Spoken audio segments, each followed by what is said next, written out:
Фильм жарылыспен басталады.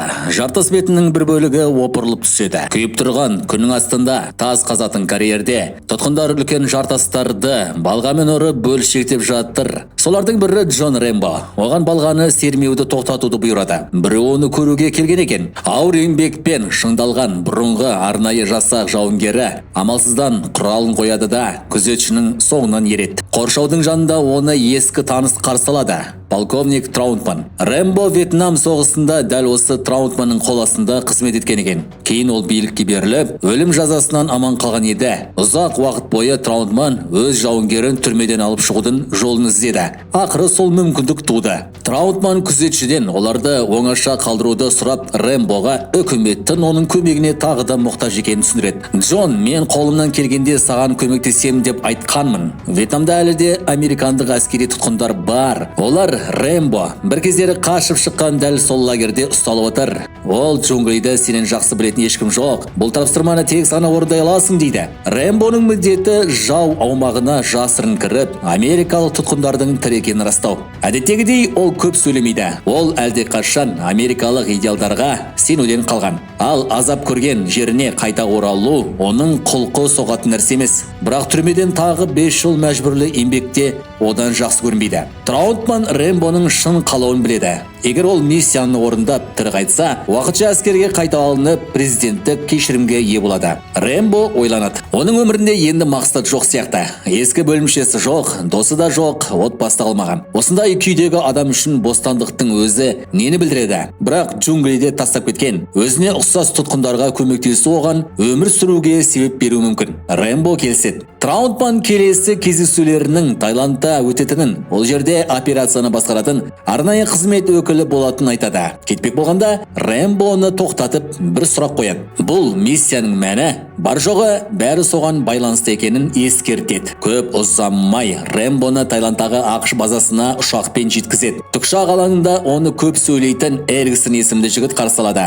Ол Рэмбомен жұмыс істеу үлкен құрмет екенін айтады. Олар ішке кіріп, полковник Траутман мен маршал Мердокпен кездеседі. Мердок Рэмбоны көзбен шолып шығады. Оның әскери жазбасымен медальдары әсерлі, бірақ полициямен болған оқиғадан кейін ол бұйрыққа бағына алама. Сенім орнату үшін Мердоктың өзі де Вьетнамда қызмет еткен айтады. Батальонының нөмірін келтіріп, көптеген жақсы жауынгерлерінен айырылғанын жеткізеді. Шамамен 2500 америкалық әлі де хабар ошарсыз кеткендер тізімінде. Олардың отбасылары тірі ме, өлі ме жауап талап етуде. Рэмбоның миссиясы айқын. Жау лагеріне жасырын кіріп, америкалық әскери тұтқындардың фото дәлелін жинау. Оған қатаң түрде ұрысқа араласпау бұйырылған. Ешқандай жағдайда жаумен қақтығысқа түспеу керек. Саяси жағдай өзгерген, ал әскери әрекетті ақтау үшін нақты дәлел қажет. Егер Рэмбо оны әкелсе, Траутманның тобы тұтқындарды алып шығуға жіберіледі. Алайда Рэмбоның адамдарды артқа қалдыру идеясы жек көретін анық. Ол үндемейді, бірақ ішінде от тұтанып үлгерген. Кейін Траутман жоспардың егжей-тегжейін түсіндіреді. Алдымен Рэмбо парашютпен тасталу аймағына секіреді. Бұл жолы оған бұрынғыдан да көп жабдық берілген. Полковник оны шынымен қолдануға кеңес береді. Жалғыз барасың, сондықтан бұрын-соңды қолданбаған техникаға сүйенуге тура келеді. Рэмбоға заманауи техникамен толтырылған операциялық басқару орталығында көрсетеді. Бәрі жерде оған қолдау көрсету үшін арналған. Ал жергілікті байланысшы Кобамен кездесу тиіс. Мердок бәрі ойдағыдай өтеді деп сендіреді. Ал Рэмбо Вьетнамда қауіпсіздік деген ұғым жоқ деп күбірлейді. Мердок терей бастайды да Траутманды оңаша шақырады. Полковник оны сабырға шақырып, Рэмбодан артық жауынгер жоқ екен айтады. Ол оны Вьетнам соғысындағы ең үздік солдат деп атайды. Бір адамның өзі тұтас соғыс машинасына тең. Ол өзгелер жеңілген соғыста жеңіске жетуге ұмтылады және қажет болса өмірінде аямайды. Жіберілер алдында Рэмбо сенімді жауынгерлік пышағын қайрап, мылтығын оқтап, жарылғыш ұштары бар жебелерін дайындайды. Траутман оған сәттілік тілейді. Рэмбоға миссияны орындауға 36 сағат берілген. Содан кейін эвакуация нүктесіне жету керек. Ұшар алдында Рэмбо Траутманға Мердоктың өтірік айтқанын сыбырлап жеткізеді. Оның бөлімшесі мүлдем басқа аймақта қызмет еткен. Ол тек полковникке ғана сенетін ашық айтады. Басқалардың бұйрығына бағыну екіталай. Эриксон ұшақты көкке көтереді. Мердок пен Траутман жерден қарап қалады. Мердок Рэмбо ешқандай тұтқын таппайды деп күбірлейді. Негізгі мақсат сарбаздарды құтқару емес, жұртты тыныштандыру. Ал Рэмбо керісінше дәлелдеуге бел буған. болған. Секіру уақыты келгенде Рэмбо түнгі аспанға парашютпен секіреді, бірақ қымбат жабдық бірден істен шығады. Парашюты ілініп қалып, ол ұшақтың артында сүйретіледі. Бір сәтте қозғалтқышқа тартылып кетудің аз-ақ алдында. Мердок сасқалақтап, миссияны тоқтатпақ болады, бірақ Рэмбо пышағымен өзін босатып, ауыр сөмкесін джунглиге тастайды. Жабдықтың көбі жоғалады. Соған қарамастан, ол ажырап шығып, қараңғылыққа құлайды. Енді оны қадағалау мүмкін емес. Біз ештеңе көрген жоқпыз деп Мердок эвакуацияны тоқтатуды талап етеді. Бірақ Траутман оны бастапқы жоспарға берік болуға көндіріп, Рэмбоны эвакуация нүктесіне күтуге шешім қабылдайды. Ал Рэмбо жерге түсіп, алға жылжиды. Жабдығы аз, бірақ жігері толық. Қолында тек пышақтары, садағы және бірнеше жебесі бар. Ол жау аяғына тереңдей енеді. Джунгли ішінде жылдам қозғалып, бұтақтардың астымен сырғып, жыландардан жалдарып, компасына сүйеніп отырып, жолын жалғастырады. Ол белгіленген кездесу орнына жетіп, дәстүрлі вьетнамдық қалпақ киген біреуді байқайды. Қауіпсіздік үшін абайлап жақындап, әлгі адамды кепілге алады. Бірақ оның әйел екенін түсінеді. Бұл Коба, кездесуі тиіс жергілікті агент. Ол Рэмбоны өзенге апарып,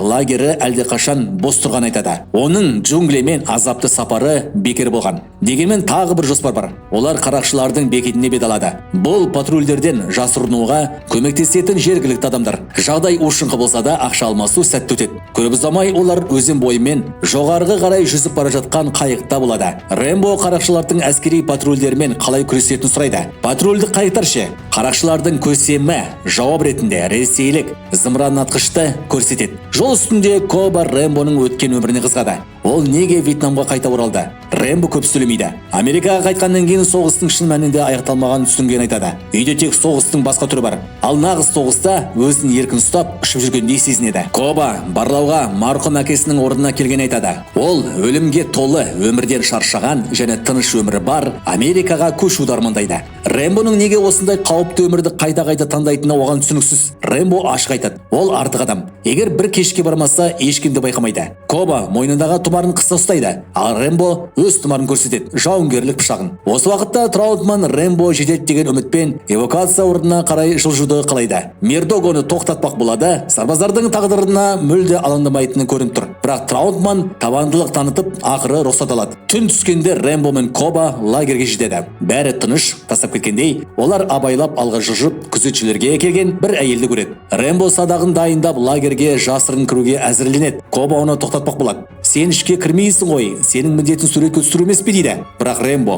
бұйрыққа мән бермейді. Ол сым қоршауды кесіп өтіп, барақтардың көлеңкесінде жасырынады. Лагер бос сияқты көрінгенімен ол ілгері жылжиды. Кішкентай бұлақтан өтіп, бір ғимараттан әлсіз ыңырсыған дыбыс естиді. Ішінде лас бөлмеге тығылып отырған ауру әрі аш америкалық әскери тұтқындарды табады. Еденде үйге құйрықтар жорғалап жүр. Сыртта Рэмбо Бэнк есімді сарбазды ағашқа тұлыптай байлап қойған көреді. Ол қатып қалған. Олар көпір маңындағы күзетшілерден жасырын өтеді, бірақ бір вьетнамдық солдат тура алдына шығады. Рэмбо оны лақтыратын пышақпен үнсіз жояды. Тағы бір күзетші фонармен жарық түсіреді, бірақ Рэмбо оны жебемен құлатады. Коба да байқалып қала жаздайды. Алайда оны ұстамақ болған адам көмек шақырып үлгермейді. Оны да Рэмбоның жебесі құлатады. Енді үшеуі бірге қозғалып лагерден қашады. Рэмбо қалған тұтқындар үшін қайта оралуға уәде береді. Таңертең вьетнамдық әскерилер мәйіттерді тауып, қашқандардың ізіне түседі. Бэнкс тым әлсіз болғандықтан олар тоқтап демалады. Ол Рэмбоның дәл уақытында келген айтады. Тұтқындарды үнемі басқа жерге көшіріп, ауыр жұмысқа салатын. Бірақ Рэмбо соғыстың ресми түрде 10 жыл бұрын аяқталғанын айтқанда, Бэнкс есеңгіреп қалады. Олардың ешқайсысы мұнша уақыт өткенін білмеген. Олар өзенге жетіп, қарақшылардың қайығына мінеді. Эвакуация нүктесіне дейінгі небәрі 2 километр қалды. Ол жақта Траутман мен Эриксон келе жатыр. Алайда вьетнамдықтар радио байланысты ұстап алып, оларды тоқтату үшін патрульдік қайық жібереді. Патруль көрінген сәтте қарақшылар сатқындық жасайды. Олар Рэмбоның қаруларын тартып алып, сыйақы алу үшін бермек болады. Бірақ Рэмбо жылдам әрекет етеді. Жасырын пышақтарын пайдаланып, қарақшыны өлтіреді. Мылтықты алып, сатқындардың бәрін жояды. Ол қалғандарына суға секіруді бұйырады. Дәл сол сәтте патрульдік қайықтан оқ жауа бастайды. Рэмбо палубаға құлап түсіп, өлімнен сәл ғана аман қалады. Сосын ресейлік зымыран атқышпен атып, патрульдік қайықты отқа орайды. Қайық жанып тұрса да алға ұмтылып, оларды соғуға жақындайды. Соңғы қарақшы Рэмбоны қылқындырып, палубаға басып қалады. Рэмбо жауынгерлік пышағымен әрең құтылып, соқтығысқа бірнеше секунд қалғанда суға секіреді. Ол жағалауда қалғандармен қайта қосылып, джунглиге қашады. Эвакуация орнына жақындағанда Рэмбо Кобамен қоштасуға бір сәт табады. Коба одан өзін артық адам деп ойламауын өтінеді. Бірақ қоштасу сәті ұзаққа созылмайды. Оларды күріш алқабында байқап қояды. Миномет оқтары жауа бастайды. Рэмбо әлсіреген Бэнксті қауіпсіз жерге сүйрейді. Жоғарыдағы тікұшақтан Траутман мен Эриксон оларды ақыр көреді. Рэмбо Бэнксті сүйрей отырып, қолын бұлғап белгі береді. Операциялық орталықта Мердік Рэмбо тірі тұтқынды тапқанын естіп, абдырап қалады. Ол бөлмені босатып, есіктерді бекітеді. Эриксонға миссияны тоқтатып, дереу базаға қайтуды бұйырады. Траутман қарсылық білдіреді, бірақ сарбаздар қаруларын кезеп, оны тоқтатады. Ол тікұшақтың бұрылып, көкжиекте жоғалып кеткенін шарасыз күйде ғана бақылай алады. Жерде Рэмбо шабуылдаған әскерге қарсы шайқасады. Ол тікұшақтың көзден ғайып болғанын көріп, сенбей қалады. Оларды тастап кеткен. Қоршауда қалып, күші басым жаудың қолына Рэмбо мен Бэнкс тұтқынға түседі. Ал Коба джунгл ішінен одақтастарының ұсталғанын үреймен бақылап тұрады. Базаға оралған соң Траутман ашуға булығады. Ол Мердокты сатқын деп атайды. Бұл өтірік болды ғой, солай емес пе? Бүкіл соғыс сияқты өтірік емес пе дейді. Ал Мердок селт етпейді. Ол полковник бәрін білу керек деп жауап береді. Сондықтан оны кінәлі санайды. Ол ештеңені жоққа шығармайды. Бүкіл миссия әу бастан-ақ жалған болған. Үкімет бірнеше 100 тұтқынның өмірін сақтаудан гөрі халық арасындағы толқуды басуды көбірек ойлайды. Рэмбо ешқашан дәлелмен оралуы тиіс емес еді. Оның миссиясы бос қолмен аяқталу керек болатын.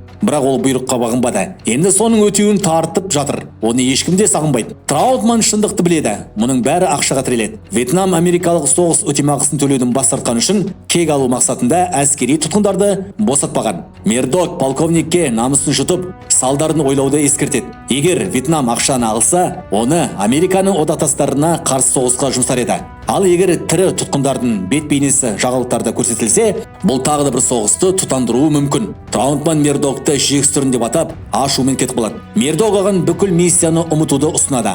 Араласуға тырысса, үлкен қателік жасайтын ескертеді. Полковник сабырмен ең үлкен қателік әлдеқашан жасалған айтады. Мердок не екен сұрағанда, Траутман бір сөзбен айтады: Рэмбо. Осы кезде Рэмбо азапталып жатыр. Оны қалдыққа толы шұңқырға мойнына дейін көміп тастаған. Денесін сүліктер жапқан, қолдары темір кесемен байланған. Бэнксті басқа тұтқындармен бірге торға тастаған. Көп ұзамай лагерге кеңестік тікұшақ қонады. Оның ішінде подполковник Подобский бар. Ол Рэмбоны тазалап, тергеуге әкелуді бұйырады. Қанша ауырса да Рэмбо үндемейді. Подобский сержант Юсинді таныстырып, Рэмбоның жауынгерлік пышағын қызған көмірге тығады. Жақсы полицей рөлін ойнап, Подобский Рэмбодан басшыларына хабарласып, ескерту жеткізуді сұрайды. Америкалықтардың кез келген тыншылық әрекеті ауыр салдарға әкеледі. Рэмбо оның бетіне түкіріп, қатты қарсылық білдіреді. Сол сәттен бастап-ақ Юсин іске кіріседі. Олар оны электр тоғымен азаптайды. Бірақ Рэмбо бәрібір сөйлемейді. Подобский ұсталған радио хабарламаларды дауыстап оқиды. Дәл сол уақытта Коба лагерге күзетшілерге арналған жайлылық қызы кейпінде жасырын кіреді. Оны бір бараққа алып барады. Ол сол жерде солдатты тез жойып, қаруын тартып алады. Тергеу бөлмесінде Подобский Бэнксті алып келеді. Рэмбоға қысым жасау үшін. Юсин қыздырылған пышақпен Рэмбоның бетіне таңба басады да, пышақты Бэнкстің көзіне таяп қорқытады. Бірақ Бэнкс Рэмбоға берілме деп айқайлайды. Сол кезде Рэмбо сыналады. Ол ынтымақтасуға келіседі. Оны радионың алдына отырғызады. Ол ағылшынша сөйлеп, берілгендей әсер қалдырады. Бірақ Коба оның дауысын естіп, бараққа қарай ұмтылады. ақш базасында Мердок пен Траутман динамиктен Рэмбоның дауысын естиді. Жағдайын сұрайды. Рэмбо тек Мердокты байланысқа қосыңдар дейді. Сол сәттен бастап тозақ басталады. Рэмбо микрофон тірегін жұлып алып, шабуылға шығады. Коба төмен оқ жаудырып, еденді быт-шыт қылады. Рэмбо азаптау құрылысымен Юсинді тоққа ұрып, қабырғаны бұзып өтіп, пышағын қайталады. Екеуі бірге қашып, күзетшілерді атып, қоршауға қарай бет алады. Рэмбо Кобаны тікінекті сыннан өткізіп, өзі джунглиге сіңіп кетеді. Оларды ұстау үшін тікұшақтар мен жүк көліктері жіберіледі. Бірақ Рэмбо үшін ол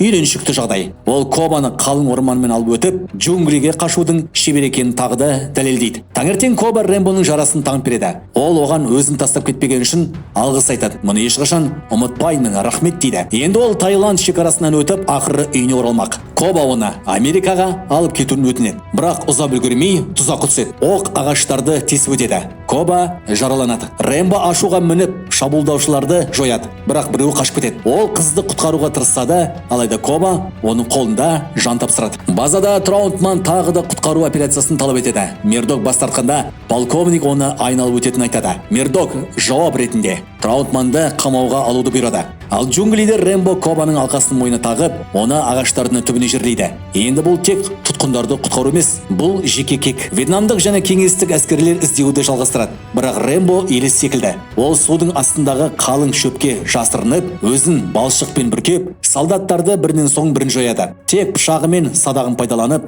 үнсіз жыртқышқа айналады. Ол жауларын тұзаққа тартып, алқаптарды өртеп, жарылғыш жебелермен бөлімшелерді құртады. Ақыры Кобаны өлтірген адамды табады. Бір ғана жебе жеткілікті. Дене кек отына оранып, жарылып кетеді. Сол сәтте үстінен тікұшақ пайда болады. Бұл Юсин. Ол бомба тастайды. Бірақ Рэмбо көлге сүңгіп кетеді. Кеңестер төмендеп, оны оқтың астына алады. Кенет Рэмбо судан атып шығып, тікұшаққа секіріп мінеді. Каминада ол Юсинмен қолма-қол шайқастады. Тікұшақ ауада теңселеді. Юсин Рэмбоны мойнынан қыстады, бірақ жағдай өзгереді. Рэмбо оны сыртқа лақтырып жібереді. Кейін ұшқышты да шығарып тастайды. Басқаруды қолға алған Рэмбо тікұшақты тұтқындар лагеріне бағыттайды. Ол бомбалармен оқ жаудырып, барақтар мен техниканы күл-талқан етеді. Қонған соң қалған күзетшілерді жаяу жойып, тұтқындарды босатады. Бір америкалық жараланады, бірақ Рэмбо соңғы кеңестік солдатты жойып, тірі қалған америкалықтармен бірге әуеге көтеріледі. Алайда шайқас әлі бітпеген. Подполковник Подобский ауыр қаруланған тікұшақпен қуады. Ол бар қаруын іске қосады. Рэмбо ауылға соғылып кетпеу үшін жалтарып ұшады. Тікелей соққыдан кейін оның тікұшағы әрең ұшып тұрады. Рэмбо оны өзеннің таяз жеріне қондырады. Подобский жақындап басқару тетіктеріне еңкейіп отырған Рэмбоны көреді де, бәрі бітті деп ойлап, соңғы оқты атуға дайындалады. Бірақ кенет Рэмбо орнынан тұрып, зымыранатқышпен атады. Жау тікұшағы от шырындай жарылып, бөлшектері джунглиге шашылады. Рэмбо зақымдаған тікұшақты әрең ұстап, базаға қарай ұшады. Ол радио арқылы хабар береді. Дауысы динамиктен естілген сәтте Мердок сасалатап, басқару орталығынан қашып шығады. Траутман басқаруды өз қолына алып, жаралыларды қабылдауға дайындалуға бұйырады. Рэмбо қатты, бірақ нық қонады. Демін де алмай, М60 пулеметін алып, Эриксонның жанынан үнсіз өтіп кетеді. Траутман не болатынын анық біледі. Операциялық бөлмеде Рэмбо оқ жаудырады. Қымбат компьютерлер мен басқару панельдері быт-шыт болып, ұшқындар жан-жаққа шашылады. Сосын ол Мердоктың кабинетінің есігінің теуіп ашады. Мердок өзін ақтауға тырысады. Жоғарыдан келген бұйрық дейді. Бірақ Рэмбо оны қабырғаға қысып, пышағын көтереді. Қолы дірілдейді. Қорқыныштан емес, өзін тежеп тұрғандықтан. Бұл адамды өлтіру дұрыс сияқты, бірақ ол ештеңені түзетпейді. Рэмбо Мердоктың көзіне қарап, шетелдік торларда әлі де америкалық сарбаздар шіріп жатқан айтады. Оған кешірім керек емес, оған әрекет керек. Басқалар үшін тым кеш болмай тұрып, бірдеңе істеуді талап етеді. Сыртта медиктар құтқарылған тұтқындарды қарап жатыр. Траутман Рэмбомен кездесіп, енді не болатынын сұрайды. Үйге барса, бәлкім тағы бір медаль берер. Бірақ Рэмбо медальдар өзіне тиесілі емес екенін айтады. Олар құтқарылған жігіттерге тиесілі. Ол қайтып бармайды. Азияда қалып, енді кім екенін түсінгісі келеді. Траутман оны үйге шақырады. Бірақ Рэмбо үнсіз алға қарайды. Онда оны күтіп тұрған ештеңе жоқ. Вьетнамда бауырлары өлгенде, оның бір бөлігі де бірге өлген. Полковник Рэмбо Американы кінәлай ма деп сұрайды. Бірақ ол басын шайқайды. Қажет болса, ол ел үшін жанын бір сәтте де қияр еді. Ол қалаған жалғыз нәрсе, әрбір сарбаз қалайтын нәрсе. Құрмет, өз орнын сезіну, құрбандықтың мәні болғанын білу. Бірақ мұндай сүйіспеншілік бір жақты. Әрі ол жанды ауыртады. Рэмбо кетіп бара жатқанда, Траутман артынан дауыстап, енді қалай өмір сүру керек екенін сұрайды. Рэмбо артынан қарамайды. Тек бір күнде бір қадамнан деп жауап береді.